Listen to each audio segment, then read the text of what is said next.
Okay, we're back! Oh my, we like to yell. We really do. You're listening to The Throne Room. I'm your host, Alex King. Back with me this week, we got... Introduce yourselves. Seth Williams. Savage. Yeah. Seth Williams. Alright. I'm Nico Forlini. Alright, we know who you are, Nico. Shut up.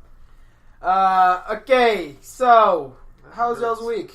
Phenomenal. The Texans won. Barely. Phenomenal. They won. No. You said barely? Barely. They won. They barely won. A win's a To win. the Colts! A win is a win. A win is a win. That's fine. Okay. But if you watch the game, they played terrible. Okay. I mean...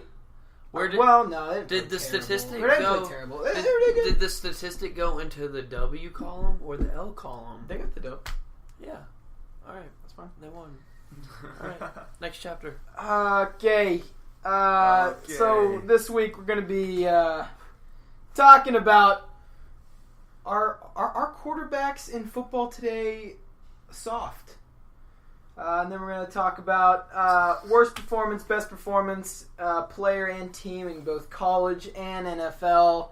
We're going to do a story of the week, and then we're going to do our weekly hot takes.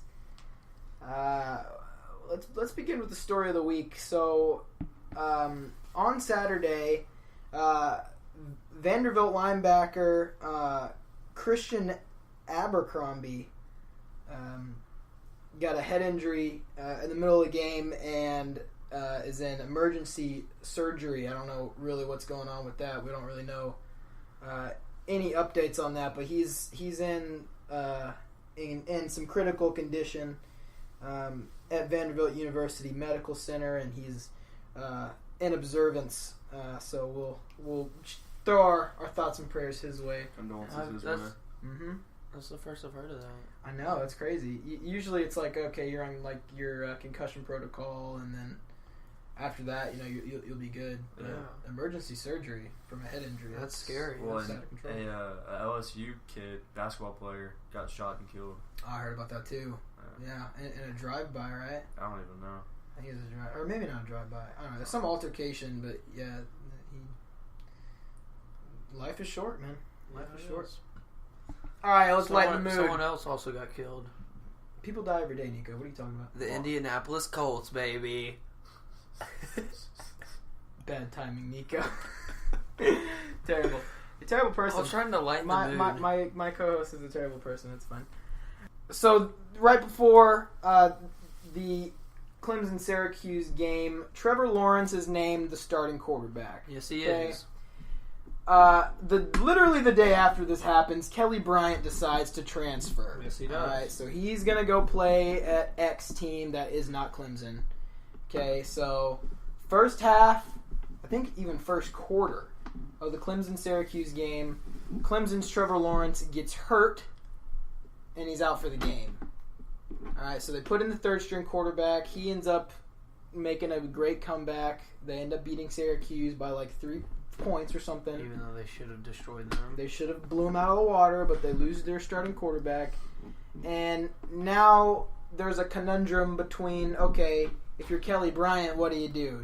You come back? Because, like you said before we started recording, he's not unenrolled from the school. He could still come back, but what does that feel like if you're like a teammate for Clemson, Because you have a quarterback that just said he didn't want to play. It's not like it's completely opposite of Tua and Jalen. Yeah. Exactly. So that dynamic is if you're Jalen Hurts and Tua is going to start, yeah, you can complain in the summer about how you're not getting communicated with, and we've already talked about that, how that was stupid because you don't have to know everything. But he's sticking with it. In fact, he played enough this week to where he can't redshirt at any other school if he did transfer. So he's locked in at Bama. So there's a difference between that, and I like that. Like, I like Jalen for that because they're both great kids. They're both great quarterbacks. But then if you're Kelly Bryant, what's your move? Well, dude, A&M. He can't stay there. I mean, really. You can't stay there. You gave up on your team. Everybody knows that. Everybody's not going to respect you. Exactly. You know? No one wants to play. If you're an offensive lineman, I wouldn't want to block for a guy that just said he didn't want to play for us because some guy took his job. But that's why you can't let your emotions get to it. No, exactly. I don't think, and there's people saying that it's like a feel like his feelings were hurt. Oh, they were, and that's why he did it. Yeah, because a freshman beat him out. Okay, but you think about it. If he didn't threaten to transfer, say I'm out. He didn't threaten to transfer. Well, he's transferring. Yeah. If none of that happened, he would be in the perfect scenario. The guy would be. He'd be. That's his team right now. Trevor Lawrence would still be hurt. Yeah. And it would be how it was supposed to be. Yep. He's back at quarterback. He's starting. Yep. He's his legacy. Yep. But he was emotional. And now he doesn't have a team because his feelings got hurt. It's like if you're a quarterback in college playing D1 at the highest level, now they're number what? They're number 4 now. Yeah. If you're the number let's just say even at that time, you're the number 3 team in the nation, and you go from potentially being in that starting role to being in no starting role.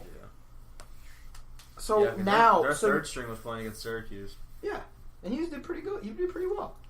Syracuse shouldn't have been beating them. No, but I mean, for a third string quarterback, you're coming in at the worst possible time. How old is he? He's a freshman. He's a freshman. He's a true freshman. They have 3 freshmen and 1 senior. Mm-hmm. Damn. So now, if you're Mr. Bryant, what's your move? Are you staying, or are you going to transfer? So that's whenever you're going to have a talk with the coach, man. But I'd probably transfer, just because of the team. Because he said it before. Yeah. Everything. Yeah. I think you have to transfer now that you already said it, because if you think about it, the fan base isn't going to like him. Oh no, fan base already doesn't like him. The team already doesn't like him. Coaches are already don't trust him because he can just pull the plug whenever he wants now. Yep. But I don't. So do y'all think it's like a generalization to think that all quarterbacks are getting soft now? Because we see this not with quarterbacks in the NFL, but with players in the NFL, like Le'Veon Bell. His feelings are hurt because he's not getting paid enough. He still is not playing. No, he's still not playing. That's crazy. He's not doing his job because his feelings are getting in the way of that. Like his job is to play football. Well. Okay, you gonna say something? The last 4 years, he's been waiting to sign a big money, long-term contract. Yeah. He wants to be with the team for a great amount. They franchise tagged him the last 4 years. He's tired of it. He's sick and tired of it. He wants to be committed to a team. But are there other ways to work that out than just saying I'm not coming to practice? You know. Sure. No, I agree. If you're a toddler and you want a certain toy, a toddler's not making $15 million a year. No, but they don't have to worry about finances like these guys do. You already don't have to worry about finances. And from what we've seen, the Steelers need him more than he needs them. Yeah. No, for sure. They do. Le'Veon's been like one of the top running backs in the past 5 years. I don't know if it's coincidence or not, but he's not playing for him, and they lost tonight to Baltimore. Big Ben, not about to drop Big Ben and pick up freaking Trubisky. Yeah. Mitch Trubisky. Yeah. But Ben put up like 30 points though still, right? No. 14. They only scored 16 Ben points total, 14? I believe. 14, dude. No. I can't keep having this. And then whenever I put him on the bench, he scores 40. Inconsistency. Yeah, I can't that happened to me. Yo, my bench almost scored 100 points. I'd rather have somebody score 20 each time. But we'll Trubisky talk scored about 5 last game, but he scored 43 this game. So yeah, I had a lot of players like that. Oh man, hey, y'all got any quarterbacks that y'all willing to trade? I got Derek Carr. I'm not giving you anybody, dude. Your team is way too stacked. Your team is disgusting, by the way. But we'll get into fantasy. Let's not get ahead of ourselves, okay, gotcha. boys. I'm not gonna end it on. All right. Any last remarks regarding Jalen Hurts, Tua Tagovailoa, and that quarterback situation versus the one in Clemson? I don't think so. All right. Meeting is adjourned. I'm just kidding. We're gonna move into Actually, let's move into fantasy. We can talk about Yeah, fantasy for a while. fantasy. I think we can allot some time. So, this week I played Bryson Moore. You've heard him on the podcast. And O.J. Howard out with a knee injury. He is hurt. Unknown. So I literally have no tight ends now because Greg Olson's out. He's supposed to come back next week. You want to trade? For who? Who you want to trade? What tight end do you have? Zach Ertz. You got Zach Ertz? He's not putting up very many points though. But he's consistent. Consistently with Thank like you. what 3 or 4 points? No, I have Trey Burton and George Kittle. Kittle put up 19 points today. Burton put up 14. Kittle, yeah, but I had a total. But he's got a 7-point average. I had a total. It's better than nothing. I had a total of 70 points on my bench. Yeah, I had probably more than that, to be honest with you. So my bench, I had LeGarrette. Well, he didn't do anything. LeGarrette? Derek, well, he got 1.2. So Derek Carr got 31.6. James White. Okay, so last night at 2 in the morning, I had James White starting, and I switched him in for Kerryon Johnson at like 2 in the morning. And James White got 23.2 points, and Kerryon Johnson got 11. So I'm salty about that. I don't know why you'd play Johnson. He's had one good game all year. Yeah, it was last week. That's why I wanted to play him. Exactly. And James White goes from having like an 11-point game to a 20. Well, if you average 11 points every week. And then TJ Yeldon out of nowhere got 2 total touchdowns and 20 points. Yeah, I don't know how that happened. Sterling Shepard came out of nowhere with the touchdown in the first quarter of their game versus the Saints. But yeah, so we'll get into this when we talk about best performance. But Jared Goff went off Thursday night.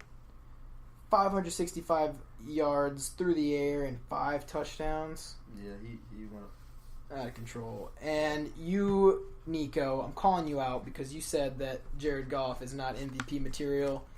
Look at those numbers and tell me how in the world that's not MVP material. 5 total touchdowns and 465 yards through the air.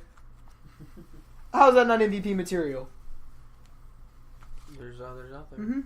Others out there? Mitchell Trubisky went off. He had 6. Yeah, but he's not consistent. Yeah, he's not consistent. He's not consistent, dude. Okay, but he still had a phenomenal week. Is he MVP? Jared Goff, his point average is 30 points. He's playing it's a 30-point average, playing very, very, very well.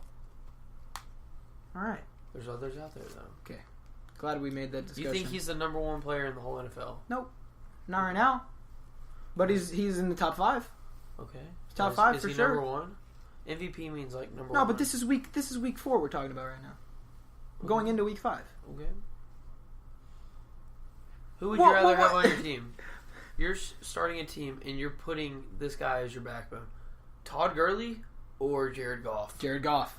Oh my goodness. Jared Goff. You don't know football, though. No. Let me explain why. Okay.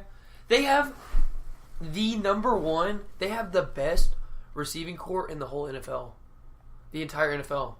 I don't think so. Really? Yeah. Cooper Kupp, Robert Woods, and Brandon Cooks? I don't think Tell me a tandem tandem that's better than that. Who? Tell me a tandem that is better than that right now. Go. AB, Juju.